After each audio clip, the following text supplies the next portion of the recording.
दादा और पोते की कहानी। यह कहानी एक दादा और उनके पोते के रिश्ते को दर्शाती है। यह केवल एक कहानी नहीं बल्कि जीवन का एक ऐसा आईना है जिसमें हम अपने परिवार, संस्कार और प्यार की झलक देख सकते हैं। गांव के एक छोटे से घर में जहां चारों ओर हरियाली थी, वहीं रहते थे 75 वर्षीय दादाजी, जिनका नाम रामनारायण था। उनकी बड़ी बड़ी सफेद मूछें और चमकती आंखें उनकी जिंदगी के अनुभवों को दर्शाती थीं। उनके साथ उनके बेटे, बहू और पोता राघव भी रहते थे। राघव महज 10 साल का था, लेकिन वह अपने दादाजी से बहुत प्यार करता था। दादाजी की कहानियां उसकी दुनिया थीं। वह रोज रात को उनके पास जाकर कोई नई कहानी सुनने की जिद करता।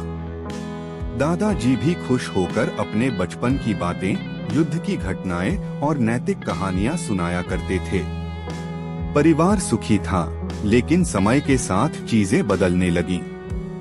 राघव के माता पिता शहर में बसना चाहते थे।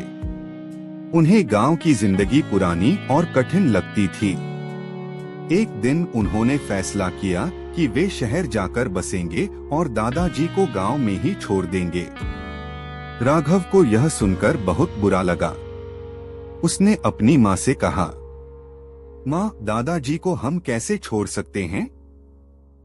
मैं उनके बिना नहीं रह सकता। लेकिन उसके माता पिता को लगा कि शहर में एक बूढ़े व्यक्ति का ध्यान रखना मुश्किल होगा। आखिरकार एक दिन वे लोग दादाजी को गांव में छोड़कर शहर चले गए। दादाजी बहुत अकेले पड़ गए।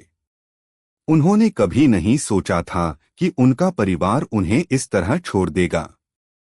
वह दिन भर अपने पुराने दोस्तों से मिलने जाते, लेकिन उनका मन उदास ही रहता। राघव भी शहर में खुश नहीं था।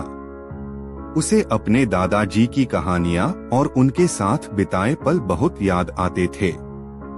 वह अपने माता पिता से बार बार गांव जाने की जिद करता, लेकिन वे हमेशा कहते, अभी स्कूल की छुट्टियां नहीं हैं, बाद में चलेंगे।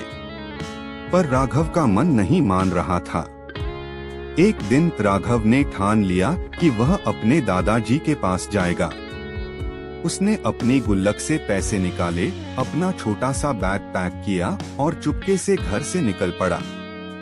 रास्ते में कई मुश्किलें आईं, लेकिन उसका हौसला नहीं टूटा। आखिरकार जब वह गांव पहुंचा और अपने दादाजी को देखा, तो वह दौड़कर उनके गले लग गया। दादाजी की आंखों से आंसू बह निकले। उन्होंने कभी नहीं सोचा था कि उनका पोता उनसे इतना प्यार करता है कि अकेले इतनी दूर चलकर आ जाएगा। जब राघव के माता पिता को यह पता चला कि वह गांव चला गया है, तो वे बहुत घबरा गए। वे तुरंत गांव पहुंचे और राघव को दादाजी के साथ देखकर भावुक हो गए। राघव ने अपने माता पिता से कहा, दादाजी ने हमें बचपन में संभाला, अब जब उन्हें हमारी जरूरत है तो हम उन्हें अकेला कैसे छोड़ सकते हैं?